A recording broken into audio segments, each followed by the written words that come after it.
Hi, welcome back to my Genkan and my YouTube channel. I'm Claire and I'm in Kumamoto, Japan. And autumn is officially here.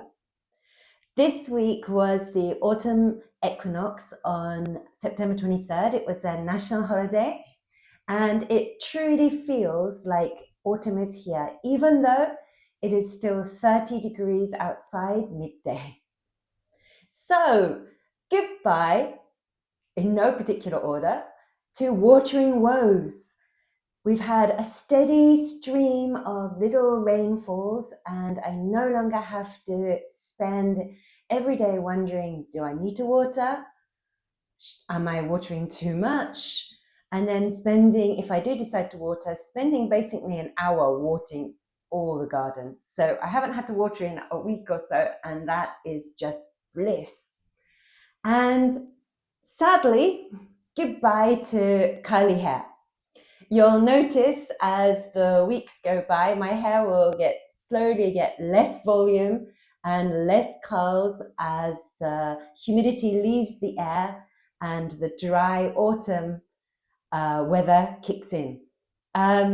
Goodbye also plump, moisturized, full of moisture skin. That will also disappear with the humidity, which is a bit sad. And probably you'll see more and more wrinkles as it gets drier and drier outside. Goodbye to getting up early in the morning. So this is kind of a two-edged sword. So it's been really productive to be able to get up early. I basically have to get up with my cats because as soon as the sun comes up in the summer, they're like meowing to go out on the balcony or to be fed or to just something. So I do get up anyway, but I've been using that time to garden. And so I've been out in the garden at 6:30, nearly all the way through the summer, and coming in at 8. So I've been doing most of my gardening in like 90 minutes in the morning. So that's gone now. And slowly, as the days get a bit shorter, I'm getting up a bit later and I'm staying out a bit later. So it's taken me a long time to get into my new, like, usual rhythm of preparing lessons or getting lunch ready and things like that. So that's good and bad. I'm getting more sleep, more restful sleep without the humidity. And it's almost time for duvets. It's not quite duvet weather, but there's a nice breeze if you sleep with the windows open, and it's just really does feel like autumn's coming. So, hello autumn, hello cooler evenings, hello no longer walking from an air-conditioned room and then going into a wall of humidity and then just being wet through just by doing a simple task like popping upstairs or something, or popping to the toilet or something like that. So having to use the air conditioner less and less, and probably by October we probably won't be using any air conditioner at all. And I probably won't have to use my heater. Usually, fingers crossed, I don't have to use my heaters until December. So now really is like one of those really perfect times for living in Japan. And welcome to shokuyoku. So shokuyoku means having an appetite. In the summer, it's just hot. The days are hard. It doesn't matter what job you're doing. It is hard to get through the day. Your sleep is disrupted because it's just so hot and sticky all the time. And people don't have much appetite. So when it comes to autumn and the weather gets a bit cooler, we say shokuyoku, or good appetite. And it's also the time when a lot of new foods come into the restaurants and the supermarkets. So for me, as somebody who cooks mainly Japanese food during the day, during the week, there's a lot of mushrooms now. Lotus root is coming into season and getting really cheap. Cucumbers are having a second coming. Eggplants also are coming back and nice and cheap again. You're starting to see the autumn staples like Chinese cabbage and things coming in now. There's just generally a lot more choice at a lot more reasonable prices in the shops. There's also things like bluefish, like sama, which I think is sauri. That is a very traditional way to say autumn is here, and we have been eating it every Wednesday for about 3 weeks now. Now, some people probably know straight away why I cook it on a Wednesday, but we do it on Wednesday because Thursday is the day that I can throw away my burnable rubbish, which includes fish bones and the oil that comes off the grill when you grill your sama. And it really stinks up the house. And if it stays in your rubbish bin for too long, it stinks up your entire house. So I have a rule that I only cook sama on a Wednesday so that I can throw out all the remains on the Thursday. I suspect I'm not the only person that does that. So also fruit. Fruit is, autumn means in Japan, it means nashi, the Japanese pear. And this week, one of my students' parents gifted me 2 big nashi. And there's nothing quite like nashi that's being cut up, peeled, stuck in the fridge, and when you eat it, when it's really, really cold, it's just very juicy and really, really refreshing in the hot daytime. Also, grapes are slowly coming in, and there are a few more seasonal fruits that we'll have soon. So what's happening in the garden in autumn? Now is a perfect time to start transplanting some of your stronger plants.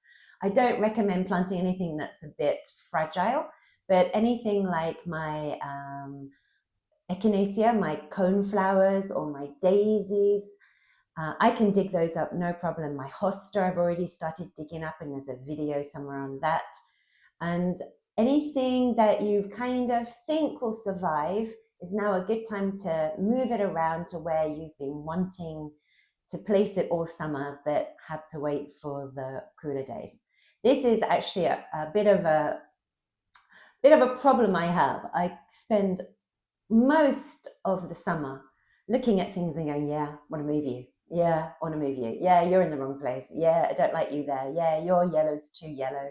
Your orange is too orange, and things like that. So a lot of my plants get moved every single year, and I really should give them a few years to just get big and get settled, but I can never resist it. So now is a good time to be starting a bit of that. And it's a good time to be planting some of your vegetables. So I already have runner beans in. There's a video somewhere on that. And I've planted my home onions. So those are little like bulbs basically, but they're very small onions that were dug up before they even started to grow really last season to plant up this season. So I've planted those in, and fingers crossed they'll be okay. My shiso has come back to life and is looking really, really good in places. So I concentrated on one lot of shiso and tried very hard to keep the caterpillars off it. And now it's really returning that favor. I have a few raspberry flowers. I usually get a bit of a crop in October, and I have a few flowers now. So hopefully I'll get a few more raspberries in autumn for the freezer. That would be cool. My okra has loads of flowers on, and I'm overwhelmed with peppers as usual. So those are good. I'd like to plant some broccoli. I was gonna do it by seed, and I've left it too late. So I'm gonna go and buy some seedlings and plant those up for the autumn. And I'm keeping an eye on my ginger. That won't probably need harvesting until the end of October, November. So I'm keeping an eye on that as well. So yeah, lots and lots of things to do in the garden now. It's a great time to be in the garden, but on the downside, there are still an awful lot of caterpillars, scale bugs, cucumber bugs are still everywhere. And for the first time ever this year, I seem to have mealybugs, although I probably have had them before. I just had no idea what they are. But now I've looked into them, I'm just totally grossed out by them. I don't have a photo because it was just too gross, and I went straight in and used my finger to squash as many as I possibly could. I think they're on a cycle of 9 days. So I'm going out every day to check and just, kill off anything that I can with my fingers.